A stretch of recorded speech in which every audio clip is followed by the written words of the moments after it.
Sí, es un placer estar con ustedes, con los hermanos de Sudamérica, de Argentina, Chile, Perú, Bolivia y Colombia, Ecuador y todos.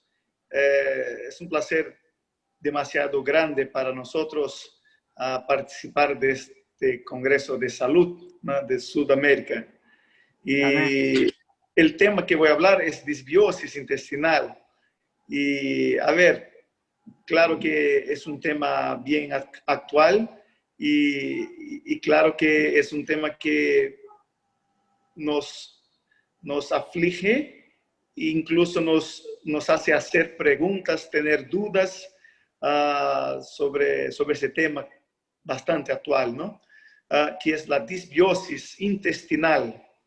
Mucho se habla hoy día por la obesidad y la disbiosis intestinal. La verdad, hermano, es que la disbiosis intestinal es la explicación para algunos escritos de Elena White, cuando dice que el intestino es un departamento del cuerpo de suma importancia, de muy grande importancia para el cerebro y para todo lo demás.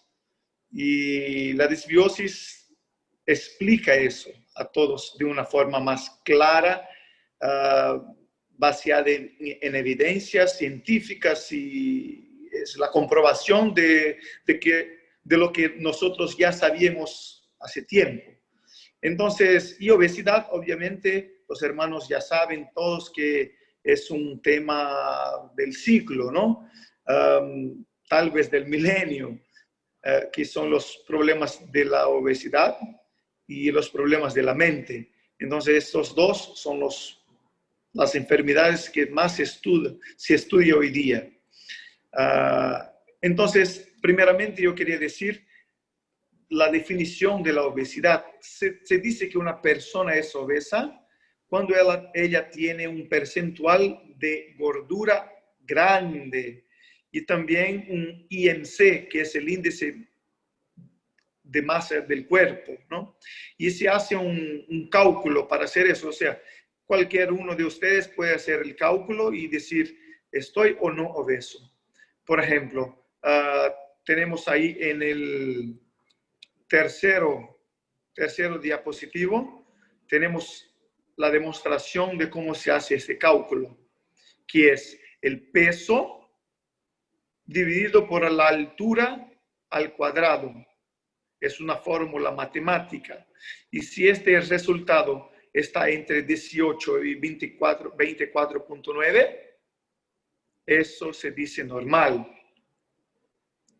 Así también se dice del percentual de gordura, que cuando el percentual está entre 20 y 28, se dice normal.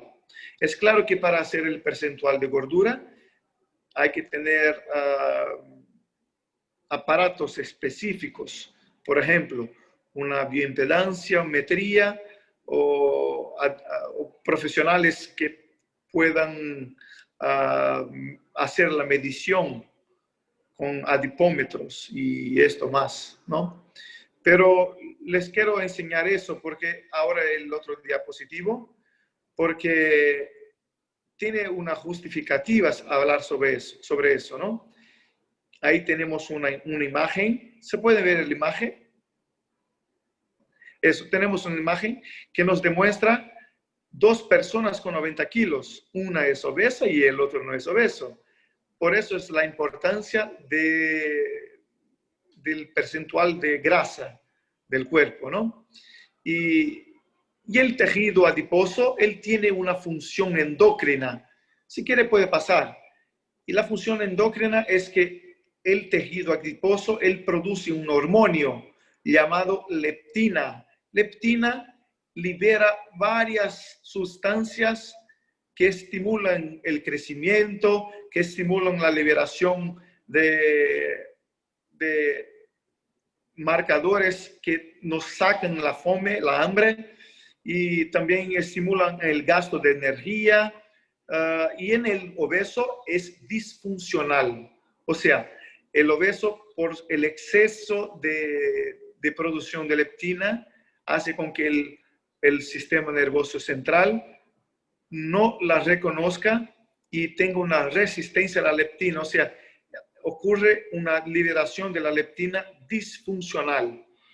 Y obviamente el obeso tiene una producción aumentada de insulina, y esta producción aumentada de insulina es uno de los culpables para que la leptina producida en el sistema adiposo de las células de grasa, no de gordura, hace con que ellas lleve a una disfunción en el cuerpo, ¿no? Pero bien, hablemos ahora de la microbiota intestinal. Hermanos, ¿qué es microbiota? Microbiota nada más es que bacterias y hongos, pero en nuestro cuerpo principalmente las bacterias. Hermanos, tenemos cerca de 100 trillones de bacterias. 100 trillones de bacterias en nuestro cuerpo. La verdad es que nuestro cuerpo tiene más bacterias que células. Entonces, si fuéramos a contar cada célula de nuestro cuerpo, es menos que las bacterias que están sobre nuestro cuerpo. Entonces, todo nuestro cuerpo es revestido por bacterias en la piel que se ve y la piel adentro del cuerpo, que empieza en la boca, el esófago, el estómago, el intestino. Entonces, este tubo digestivo es completamente colonizado por bacterias, y a esas bacterias llamamos microbiota. La microbiota intestinal es importantísimo. Pase 2, 3 slides, hermano. Otro más. Uno más. Ahí, muy bien. La composición de esta microbiota es básicamente esto es importante. Es un nombre muy técnico, pero es importante sabernos de esto. Bacteroidetes, que son bacterias del tipo gram negativo, y firmicutes, que son bacterias gram positivas. Y estos dos grupos de bacterias componen cerca del 90% de las bacterias del intestino. Y el importante, y ahí ya empezamos a hablar sobre la importancia del parto, cuando la persona nace, cuando el bebé nace, ¿no? El parto vaginal, entonces el niño va a tener contacto con lactobacillus y prebotelas, son bacterias de una mujer saludable, bacterias vaginales de la genitalia femenina saludable, que el bebé entre en contacto. Y el parto por cesárea, principalmente es bacterias de la piel, que serían el Staphylococcus, Corynebacterium y Propionibacterium. En este momento ya empezamos a hablar de bacterias que pueden llevar a una disfunción intestinal del microbioma, de la microbiota intestinal. Y sabemos que el lactobacillus es mucho más saludable que un Staphylococcus. Por ejemplo, tenemos varias enfermedades causadas por el Staphylococcus. Entonces, una persona de parto vaginal tiene la tendencia a tener una microbiota intestinal mucho más saludable. Otra cosa, tenemos la alimentación. Cuando tenemos el amamantamiento, tenemos el predominio del Bifidobacterium. Bifidobacterium asociado al lactobacillus son las mejores bacterias de nuestro tracto gastrointestinal y nos protegen de innumerables enfermedades. A lo largo que sin amamentar tenemos predominio de bacterias que no son tan buenas, que son los bacteroides. Y otra cuestión que va a influenciar en la microbiota intestinal son las infecciones y la niñez. ¿Por qué? Utilizarmos antibióticos de una manera desnecesaria puede matar mucho más bacterias que sean buenas. Matan algunas malas, pero muchas buenas. Y eso va a llevar a un desequilibrio de nuestras bacterias. Es importante decir, hermanos, que las bacterias sirven para nos proteger y a veces también para nos enfermar. Pasa el próximo, por favor. Tenemos algunas funciones buenas de las bacterias. Las bacterias buenas, ellas nos defienden de los patógenos, de las bacterias malas, nos defienden de algunos parásitos. Algunas bacterias nos protegen incluso de las alergias, que es un tema actualísimo, por lo menos en Brasil, las alergias alimentarias. A las bacterias nos ayudan con la inmunidad. Las bacterias nos ayudan con el desenvolvimiento de los microbios intestinales que ayudan en la absorción de los alimentos y de los nutrientes. Y también nos ayuda con la degradación de los polisacáridos no digestibles. O sea, algunas cosas que nos llevarían a diarrea, las bacterias nos protegen, las buenas, ¿no? Y nos protegen de eso todo. Pero tienen funciones malas, es el próximo. Porque las bacterias, ellas pueden producir toxinas. La bacteria puede producir constipación, diarrea, infecciones intestinales y la alteración del equilibrio de la bacteria, próximo slide, es lo que llamamos disbiosis. Disbiosis nada más es que desequilibrio de la microbiota intestinal. Entonces, tenemos ahí bacterias benéficas a un lado y bacterias maléficas, patogénicas al otro lado. ¿Cómo estará tu cuerpo? ¿Con predominio de las bacterias benéficas o con el predominio de las bacterias maléficas?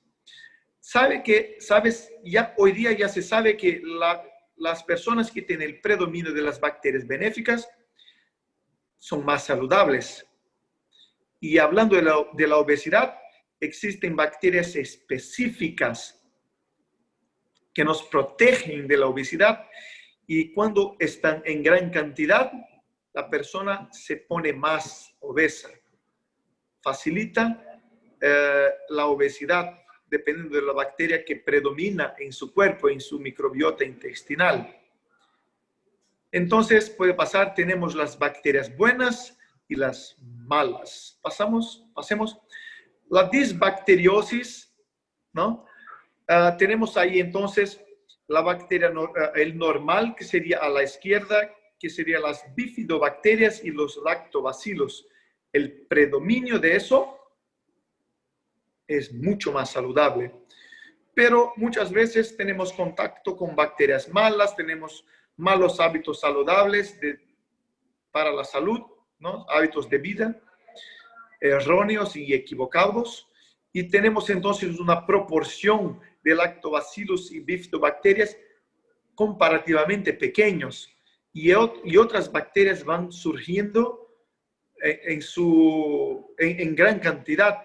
Tenemos en esta imagen varias otras bacterias y de esta manera las importantes y las mejores, que son los lactobacilos y su variedad, y el Bifidobacterium en pequeña cantidad.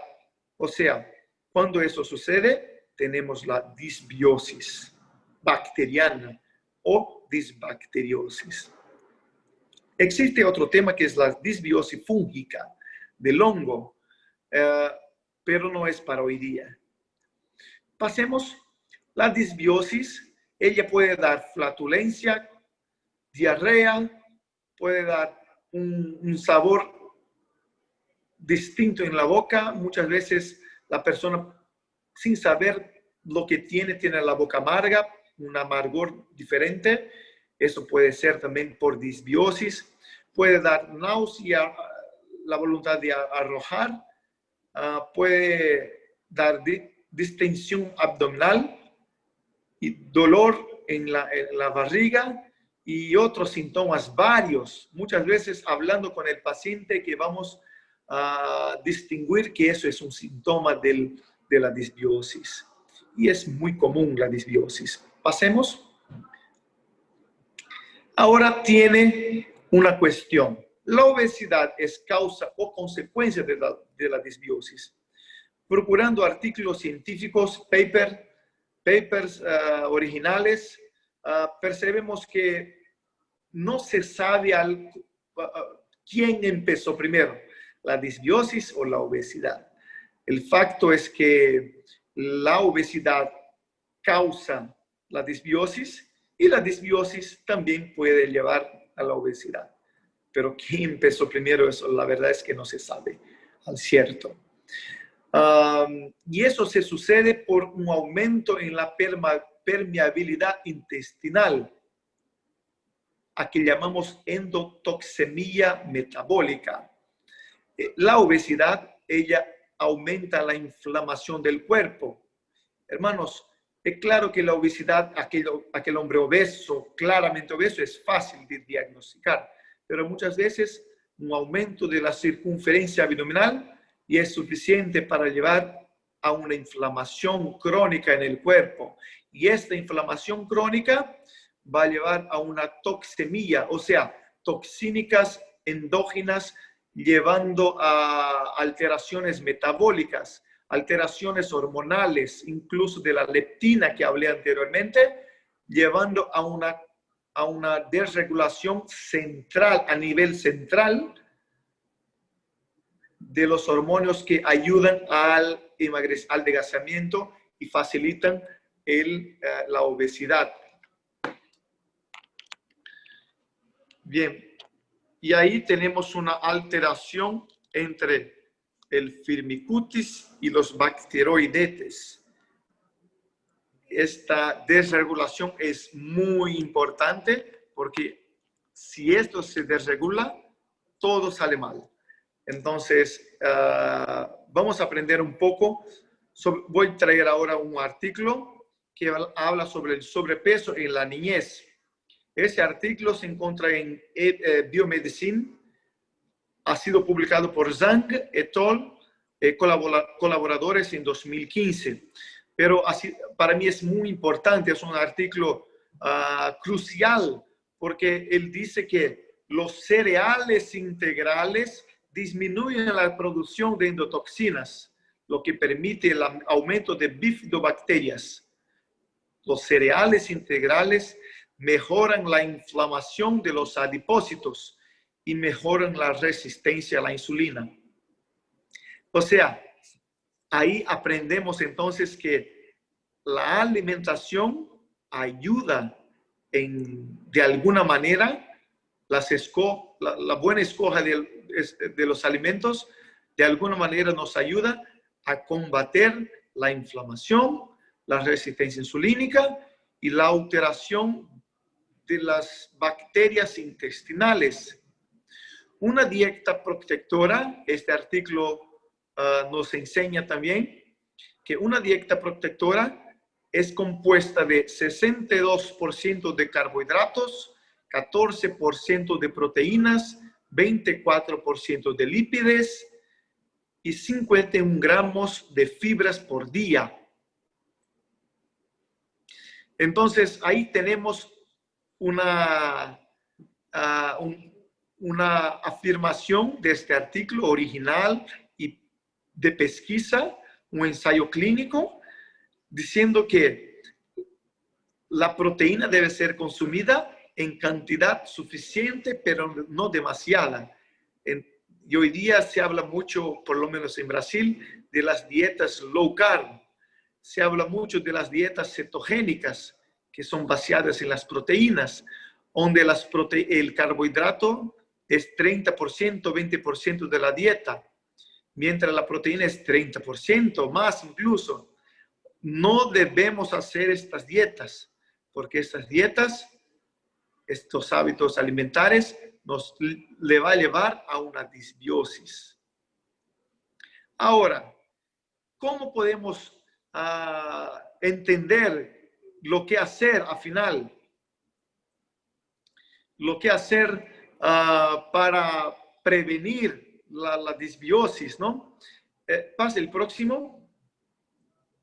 Tenemos los probióticos. ¿Qué son los probióticos? Los probióticos son bacterias. Entonces, compramos la industria farmacéutica por saber que de la importancia de las bacterias buenas, entonces empezó a fabricar y producir las bacterias buenas, a que llamamos probióticos. A la derecha tenemos probióticos naturales, el kefir, kombucha, levadura de cerveza, que levadura de cerveza es el Lactobacillus cerevisiae. El kombucha es un compuesto de varias bacterias buenas, y el kefir también un compuesto de varias bacterias. Pero a la izquierda tenemos las bacterias que se venden en el mercado y muchas personas la utilizan, que son bacterias para constipación. Yo estoy dando un ejemplo aquí nomás, incluso ejemplo de prescripción, que son Lactobacillus acidophilus más Bifidobacterium bifidum, en la proporción de 10 elevada a 9. ¿No? Entonces, esto se toma todos los días, a veces 2 veces al día, y trata la constipación. Algunas alergias podemos tratar con Lactobacillus paracasei o bulgaricus o Lactobacillus acidophilus o el grupo de las Bifidobacterias. La diarrea tratamos con Lactobacillus reuteri y el Lactobacillus casei. La dislipidemia y la obesidad, por ejemplo, tenemos el Lactobacillus graceri o el rhamnosus. Es claro que eso son suplementaciones que van a devolver a su cuerpo la bacteria buena para prevenir la enfermedad. Ahora, le pregunto, ¿una persona que toma eso tendrá que tomar por toda la vida? Es claro que depende, ¿no? Depende de su hábito alimentar. Sabemos que en 3 a 4 semanas, si tienes una alimentación saludable y hábitos saludables de vida, tu cuerpo va a hacer con que las bacterias buenas se propaguen, aumenten su percentual en nuestro intestino y no necesitarás más tomar estas bacterias compradas. Tú mismo vas a producir estas bacterias, porque existen otros componentes llamados prebióticos, que es el próximo slide. Puede pasar si quieres. Existen otros componentes que son los prebióticos, que van a nutrir las bacterias buenas. Por ejemplo, tenemos el fruto oligosacárides, las fibras alimentarias insolubles, los alimentos integrales o mínimamente procesados. Y ahí nos hablamos sobre las harinas, nosotros hablamos sobre los cereales integrales, frutas con la cáscara. Y la verdad es que 4 semanas, o sea, 30 días más o menos, es el tiempo para la modificación de la microbiota, sea para el bien o sea para el mal. Personas que tienen hábitos de comer su alimentación equivocada todos los días, en 30 días se cambia quiere decir, una persona totalmente saludable, empieza a cambiar sus hábitos y comer mal. En 30 días su microbiota está totalmente destruida y va a tener una disbiosis. Mientras una persona que quiere cambiar su vida para mejor y empieza a comer sus cereales integrales, frutas con la cáscara, alimentos integrales en su gran mayoría, en 4 semanas sus bacterias intestinales, las buenas, empiezan a crecer porque tienen sustrato, tienen alimentación, mientras las bacterias malas empiezan a morir.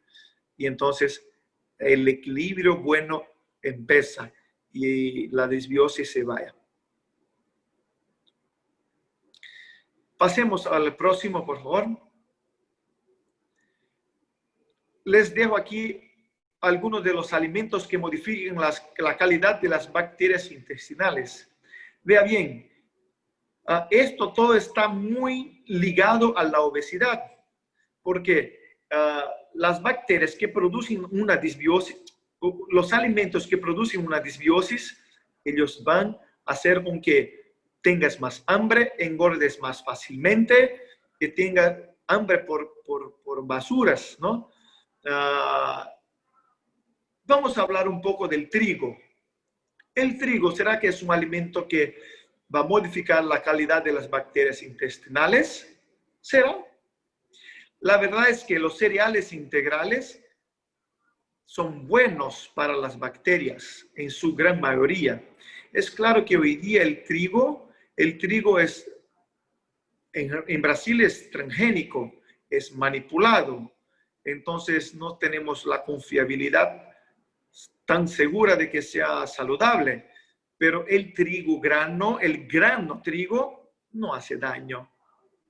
La harina de trigo ya sí puede ser que haga daño. Pero si me preguntas, doctor, yo no tengo problema con gluten, no tengo alergia o no tengo intolerancia al gluten, no puedo comer la harina.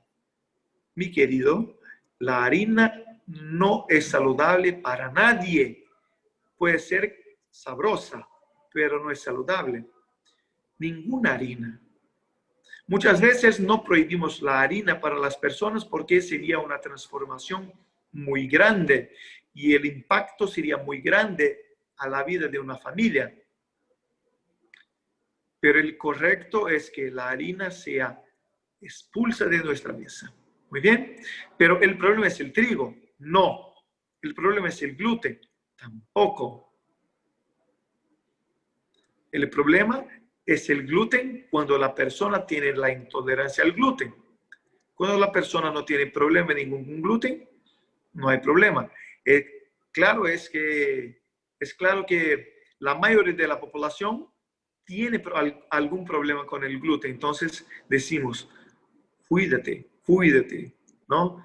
Mejor que no comas ninguna harina, pero el trigo en sí no es el problema. La avena tampoco, no hay problema ningún con la avena. Ella no va a modificar la calidad de las bacterias intestinales para mal, y sí para el bien. Tenemos el laticinios, los laticinios. ¿Y qué es de los laticinios? Los laticinios son hechos de leche de la vaca, principalmente de la vaca, pero el leche de la vaca es para la vaca, no para nosotros. Es para el ternero y no para nosotros. Entonces, el leche y su derivado siempre va a hacer algún daño a cualquiera que lo tome.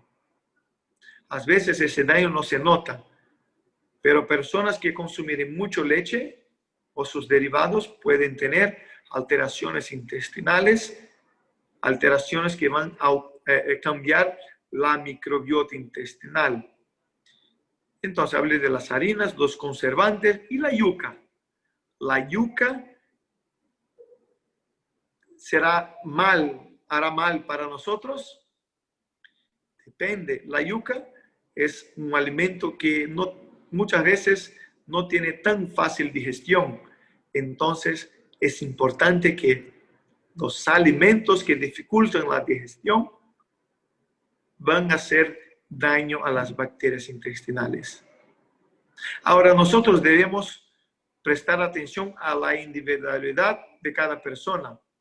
Algunos no se salen bien con algunos alimentos, entonces tienen que evitarlo, mientras otros no tienen problemas. Yo tengo algunos pacientes que no pueden comer ajo, ni en el frijol, ni en el tempero de cualquier cosa, no pueden. Lo sienten y empiezan a enfermarse. Entonces, la individualidad es importante porque cada ser humano es diferente y distinto del otro. Ahora, tenemos algunas cosas que son claramente dañosas. La sacarosa, chocolate y las carnes. Pero las carnes tienen gran cantidad de proteína, ¿verdad? La proteína de la carne es muy buena, la proteína de leche es muy buena. Pero Dios nos hizo algo mucho mejor, que son los vegetales. Las carnes son de difícil digestión. Y si son de difícil digestión, van a alterar la composición de la microbiota intestinal.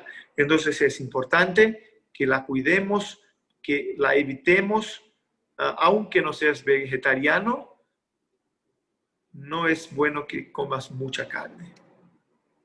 Ahora, ¿cómo podemos regular la microbiota intestinal? Hablamos frutos, cereales integrales, hojas, legumbres, o sea, los alimentos in natura. Son los alimentos mínimamente procesados. El pan no se incluye en esa historia. Aquí en Brasil tenemos el cuscús, hecho con harina de maíz. Las humintas, los tamales, si son hechos con la harina, el choclo hecho con su cáscara y todo, con su piel, ¿no? A la piel del choclo, del grano, no tiene mucho problema. Es un alimento mínimamente procesado. Pero cuando ya empieza a hacer refinamiento de su harina, ya empieza a hacer daño. Entonces tenemos que nos acostumbrar a consumir los cereales integrales o con sus fibras. Los alimentos con su fibra va a ayudar porque eso, la fibra es alimento para las bacterias buenas. Entonces eso es muy importante. Mientras la sacarosis, el chocolate, van a alterar la solución del intestino, el pH, la acidez, y puede llevar a una alteración del normal, haciendo con que las bacterias malas se multipliquen más que las buenas. O sea, alimentos mínimamente procesados, alimentos bajos en percentuales de grasa y alimentos que tengan preparaciones, que tengan proteínas al máximo, al máximo 14% del plato. Por ejemplo, ¿qué sería 14% del plato? Sería como pegar el plato y dividirlo por 8, ¿no? Una partecita es más o menos 14%. Y eso no más de proteínas. Tenemos ahora en la próxima, si quieres pasar, el slide, el tratamiento para la disbiosis. Tenemos los probióticos, los prebióticos, algunas enzimas, por ejemplo, personas que tienen problemas con la lactosis pueden tomar enzima lactase y esta enzima va a solucionar el problema con la lactosis. A veces puedes parar de tomar leche, ¿no? Pero algunos prefieren tomar leche y acaban comprando sus enzimas, ¿no? Para que no sufran tanto. Esto puede servir como un tratamiento, no que sea un tratamiento definitivo, pero es un tratamiento. Tenemos la combinación entre probióticos y prebióticos y tenemos las medicaciones. Muchas veces cuando tenemos disbiosis muy intensas, damos antibióticos que van a pegar más los gram positivos y ahí conseguimos entonces cambiar la microbiota del intestino de nuestro cuerpo. Mis queridos, esto era lo que tenía que decir para ustedes. Muchas gracias. Buenas noches a todos. Un placer encontrarnos una vez más y en esta oportunidad en otra área, ¿no? Hablando acerca de salud. He estado escuchando al hermano Pedrazas, muy interesante, muy importante también en cuanto a cuidar nuestra salud física, ¿no? Y en esta oportunidad, como ya ha sido mencionado, hablaremos también algo acerca de nuestra salud espiritual, ¿no? Que eso también va de la mano de la salud física, ¿no? Una mente que está en paz con el Señor puede también adquirir una buena salud física, ¿no? Por eso, apreciados hermanos, en esta noche quisiéramos compartir la palabra del Señor con el tema que tenemos para hoy, hablando acerca de Jesús cuando curó a la hija de Jairo, ¿no? Pero antes de eso quisiéramos tener la palabra del Señor como punto de meditación que está en el mismo libro de Marcos, capítulo 5. Capítulo 5, cuando Jesús le dijo al Padre, en este caso, a Jairo, animándole a que tenga fe, ¿no? Y es justamente de la cual vamos a hablar en esta noche, ¿no? Ahí está. Ahí tenemos el título para la meditación de esta noche, ¿no? Jesús sana a la hija de Jairo. Es interesante este milagro que Jesús hace con la hija de Jairo, ¿no? Pero no tan directamente, porque vamos a ver ahora algo interesante que está registrado en el libro de Marcos, en el libro de Lucas y en el Evangelio de Mateo, ¿no? Muy bien, el versículo que habíamos tenido de meditación dice, no temas, le dijo Jesús al Padre, cree solamente y serás salva. ¿No? Bien, esta historia tiene un contexto, es justamente cuando Jesús acababa de llegar de Gádara. Ustedes recordarán lo que Jesús hizo allá en ese lugar, ¿no? Cuando se encontró con el endemoniado. Tal es así que sacó los demonios de este hombre y bueno, estaba ahí, como dice ahí el pensamiento, ¿no? Al volver de Gádara a la orilla occidental, Jesús encontró una multitud reunida para recibirle, la cual le saludó con gozo. Permaneció él a orillas del mar por un tiempo enseñando y sanando, ¿no? Y bueno, también encontramos que, y luego dice, se dirigió a la casa de Leví Mateo, ¿no? Para encontrarse con los publicanos en su fiesta. Y allí encontró Jairo, príncipe de la sinagoga. Eso está registrado en el libro deseado de toda la gente, ¿no? Inicia esta parte mostrándonos el lugar donde estaba Jesús y a dónde se dirigió y dónde se encontró con Jairo, ¿no? ¿Y quién era Jairo? Según el texto, Jairo era un príncipe de la sinagoga, una persona muy importante, reconocida ahí en el lugar donde él vivía, ¿no? Entonces, bueno, resulta que este señor, en este caso hablamos de Jairo, bueno, ahí está el lugar, podemos ver el mapa, de donde Jesús se estaba trasladando, ¿no? Para poder encontrarse con esta gran cantidad de personas que le esperaban en realidad, ¿no? Bueno, su fama también, la de Jesús, la manera de tratar con las personas y la fama también de curar a las personas, todo eso hizo que las personas se amontonaran y en todo lugar donde iba Jesús siempre había muchas personas, ¿no? Siempre le seguían cantidad de personas, ¿no? Muy bien. Entonces encontramos acá a Jairo, uno de los principales, como dice ahí, uno de los príncipes de la sinagoga, ¿no? Jairo, quien vino desesperado justamente a pedirle algo a Jesús. Y ahí podemos ver que viene exclamando con angustia, se arroja a los pies de Jesús y le dice, mi hija está a la muerte. Ven y pondrás las manos sobre ella para que sea salva y vivirá, ¿no?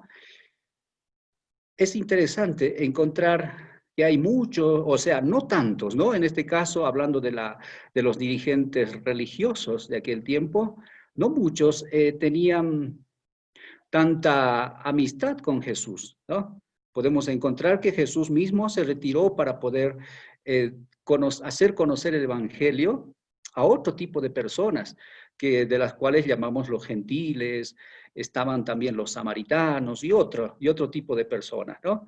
Pero aquí encontramos a este anciano de los judíos, de la cual habla acá, que se acerca a Jesús pidiéndole un gran favor por el hecho de que su hija estaba casi por morirse, ¿no? Ahora, pongámonos en lugar de Jairo, ¿no? Un padre, en este caso con su hijita, que está al borde de la muerte, podría hacer lo posible. Yo personalmente haríamos lo posible, no todos los padres que están aquí presentes, haríamos lo posible para poder hacer que nuestro hijo, nuestra hija pueda recuperarse, ¿no es cierto? Yo sé que eso es lo que le nació también a Jairo y y fue eso lo que le motivó. No le importó nada y se fue ante Jesús para pedirle este gran favor. Pero es interesante esto, que justamente nos habla también la sierva del Señor sobre esto, ¿no? Veamos ahora algo interesante, porque la casa de este príncipe, según lo muestra, no quedaba muy lejos, no estaba tan lejos como para demorarse. Pero ¿qué pasó? Jesús y sus compañeros, dice, iban lentamente, ¿no? Lentamente, ¿por qué? Porque no se olviden que les mencioné que la muchedumbre siempre andaba atrás de él o en medio de él, lo tenían, lo apretujaban de todos lados y no podía avanzar rápidamente. Pongámonos en lugar de Jairo, sabiendo que su hija está por morirse, y ahora que Jesús avance todavía lentamente. ¿Cómo estaríamos nosotros en ese momento, no? Yo me imagino a Jairo desesperado, tal vez agarrándose la cabeza, y yo me imagino a Jairo ahí, ¿no?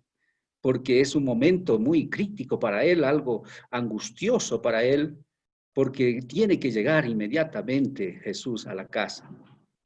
Bien, entonces dice que la casa no estaba tan lejos para demorar, pero la dilación impacientaba al ansioso padre. Pero Jesús, ¿qué hacía? Compadeciéndose de la gente, dice, se detenía.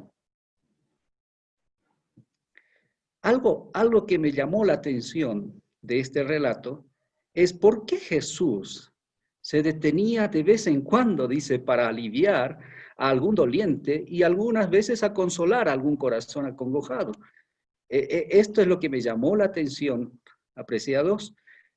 ¿Por qué Jesús se detenía a realizar esas cosas, sabiendo que venía un padre angustiado y le dijo que ya estaba por morirse? ¿Qué haríamos nosotros? Todos los que estamos ahora, por ejemplo, aprendiendo de la salud y conociendo un poco más acerca de las terapias, ¿qué haríamos cuando una persona viene desesperada y dice, está por morirse? O sea, tal vez no venga de esa manera, pero supongamos que viene que ya está por morirse. ¿Qué haríamos nosotros? ¿Qué harías, Jorge? ¿Qué haría, hermano Abel? Inmediatamente nosotros, Daríamos asistencia con lo que no, sabemos. agarramos un taxi de aquellos, o aquí se dice taxi, ¿no? Un remis, el mejor, y cortamos camino y buscamos la manera de poder llegar a la persona que necesita, ¿no? Pero no, acá vemos a Jesús, él se detenía, ¿no? Aparte que la gente le apretujaba, él se detenía. ¿Por qué? Porque había gente que aliviar y había algunas personas también para hablarles, para consolarles, como dice, algún corazón acongojado. Esto nos llama la atención y nos vamos a contestar esta pregunta. ¿Por qué Jesús se detuvo? Bien, sigamos. Mientras, ahí entre esos, mientras se dirigía a la casa del príncipe, Jesús había encontrado en la muchedumbre una pobre mujer que durante 12 años había estado sufriendo de una enfermedad que hacía de su vida una carga. Ustedes conocerán el relato, ¿no? Esta pobre mujer había estado enferma muchos años, sufriendo de este mal, esta enfermedad que, como dice acá, era una carga en su vida. Esta mujer, deseosa de poder sanarse, dijo, esta es mi oportunidad, ¿no? Esta es mi oportunidad, por lo tanto, voy a hacer lo posible.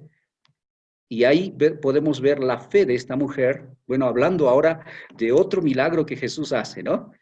Dijo ella, puedo tocar su manto y sé que voy a ser sana, ¿no? Entonces, miren la fe de Jesús, de esta mujer, ¿no? Y algo curioso, un dato curioso, ahí lo puse para que ustedes también lo consideren. Miren, esta mujer había sufrido ¿cuántos años de la enfermedad? 12 años. ¿Recuerdan? ¿Cuántos años tenía la niña? 12 años también, ¿yo? Según Marcos, capítulo 5, 25, dice que esta mujer había estado sufriendo 12 años de este mal. Y la niña, en el libro de Marcos 5, 42, dice que tenía 12 años. Un dato curioso, ¿no?, que nos puede llamar la atención. Y justo se relata en este capítulo del libro de Marcos. Muy bien, continuemos. Imagínense esta mujer, según la ley levítica, según el Levítico 15, 25 al 27, una mujer que con flujo de sangre se encontraba en una condición de impureza, ¿no? De impureza ceremonial que le impedía participar en el culto a Dios. O sea, podemos entender que ella no iba al culto. No iba al culto por el hecho de que estaba en una condición de impureza. Podemos imaginarnos cómo esta enfermedad habría condicionado su relación con Dios a lo largo de tantos años. ¿Cuántos años? 12 años, ¿no? 12 años no pudiendo participar del ceremonial, de participar del culto a nuestro Dios, ¿no?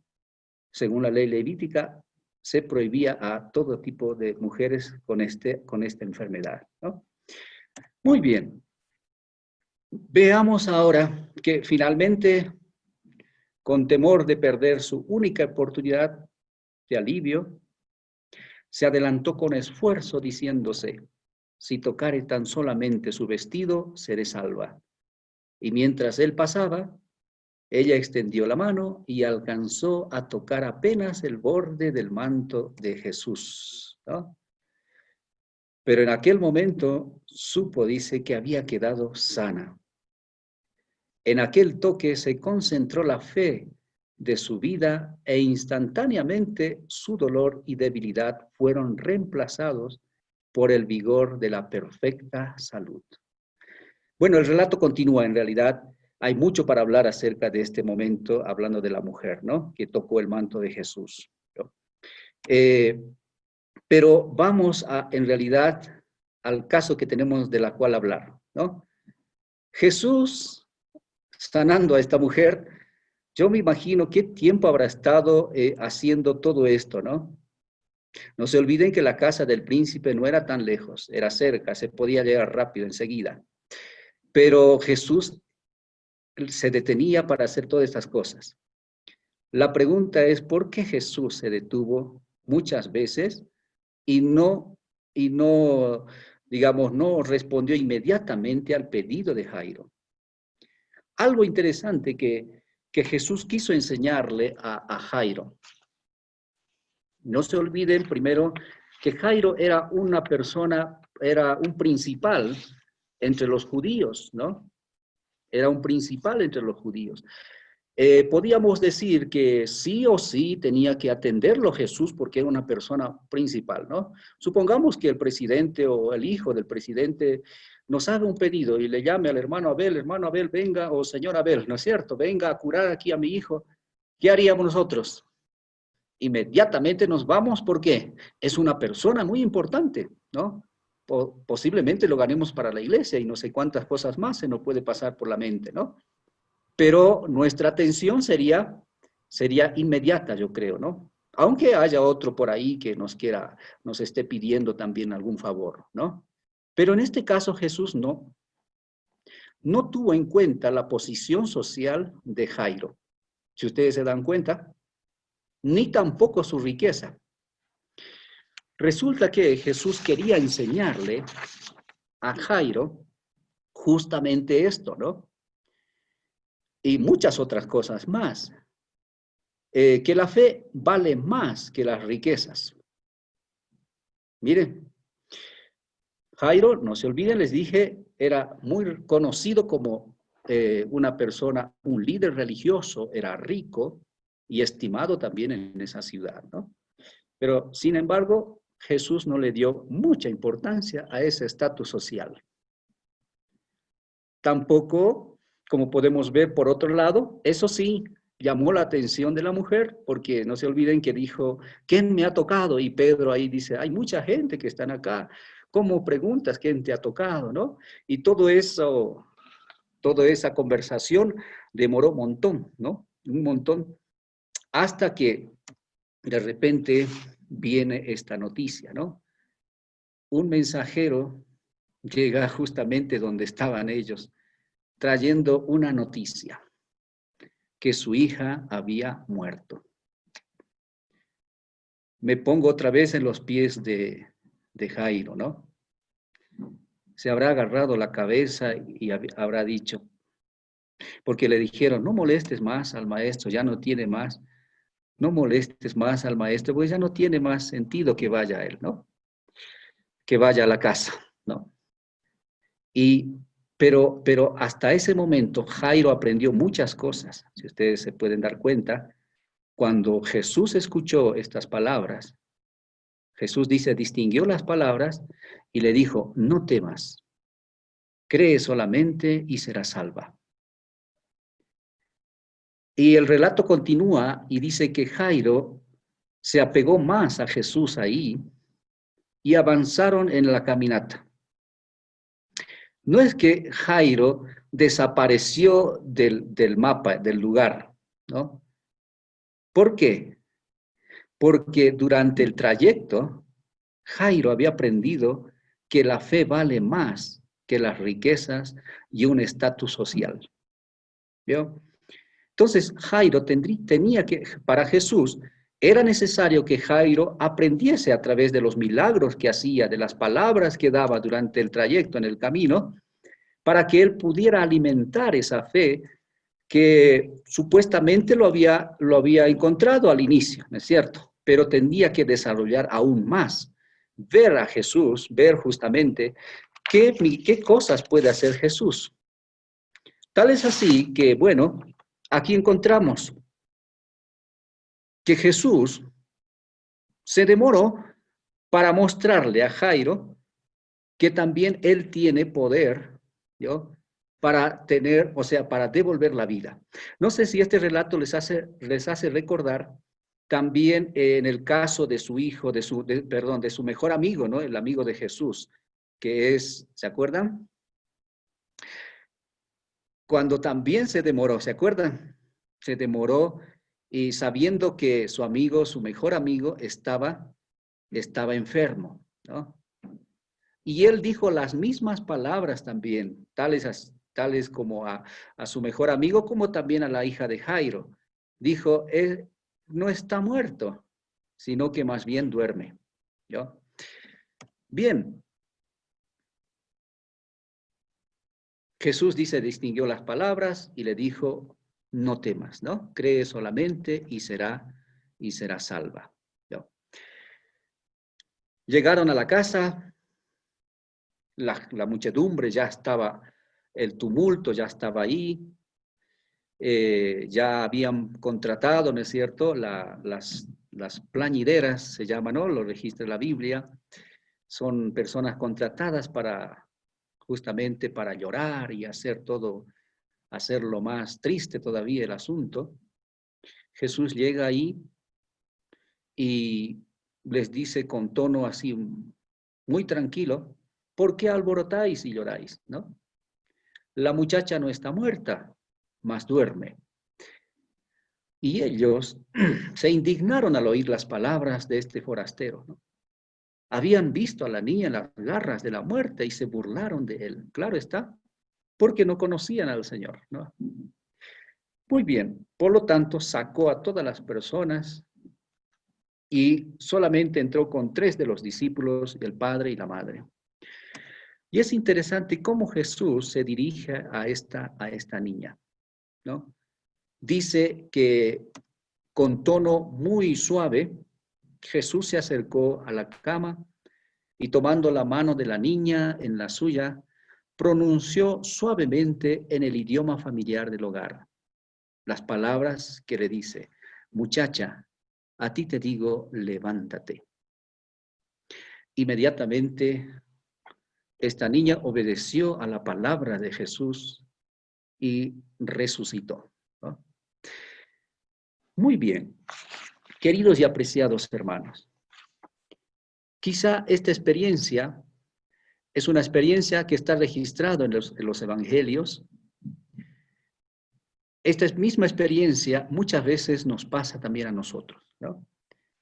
Podemos también querer, como en el caso de Jairo, que nuestros pedidos que le hagamos a nuestro Señor sean atendidas de manera inmediata, ¿no? Pero resulta que hay muchas cosas, según los planes del Señor son otras, ¿no? No sabemos cuáles son, pero sin duda será lo mejor, ¿no? Alguien dijo que es muy bueno que nosotros reconozcamos el tiempo y la manera como Dios conduce a sus hijos, ¿no? Por eso les decía que, ¿por qué es que Jesús se demoró y no atendió inmediatamente al pedido de Jairo, ¿no? Durante ese trayecto le enseñó a Jairo que primero está la enseñanza del Evangelio, ¿no? Segundo, también que la fe vale más que las riquezas e incluso un estatus social. Y además, tiene también enseñarle a Jairo que con el cual está hablando, no solamente como lo vieron, ¿no? A Jesús lo miraban como un curandero, pero no, Jesús era el Mesías, que reconociera quién era este hombre a la cual le había pedido el favor, ¿no? Y algo interesante, aquí en el libro de Reyes podemos encontrar cuando Eliseo resucitó en una oportunidad, podemos ver la diferencia que Jesús tuvo justamente al acercarse a esta niña, ¿no? En el caso de Eliseo podemos ver cómo él empezó a hacer, según el capítulo 4 de Segunda Reyes, no es lo contrario de Jesús en realidad, ¿no? Jesús, de una manera calma, se acercó a esta mujer, hablándole suavemente a esta muchacha, dándole palabras para que justamente pueda levantarse. Si vemos en el caso de Eliseo, no fue así, ¿no? Entonces, Jairo tenía que entender que Jesús realmente era el Mesías, ¿no?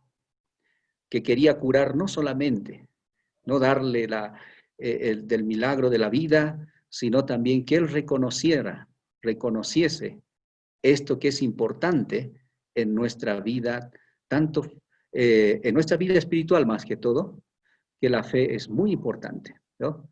La fe es muy importante en nuestra vida, ¿no? Y podemos verlo en la experiencia, que muchas cosas que aplicamos como tratamiento, utilizando los remedios naturales, vamos a requerir de la fe, ¿no? Vamos a requerir mucho de la fe. Y eso justamente el Señor quiere enseñarnos en esta noche, ¿no? Apreciados quienes estamos participando de este seminario, podemos encontrar en los milagros de Jesús muchas lecciones para nuestra vida espiritual, ¿no? Que nos edifica justamente, nos hace crecer en la fe y como dice, es muy bueno por eso que nosotros estemos en comunión con su palabra, porque la fe viene por el oír y el oír por la palabra del Señor. Que Dios bendiga a cada uno de mis hermanos. Esto es un grande deseo para todos ustedes y les deseo que Dios los ayude en todo emprendimiento y mejor todavía hablando acerca de animar a nuestros hermanos, amigos, en la parte espiritual. Ese es mi deseo y oración. Amén.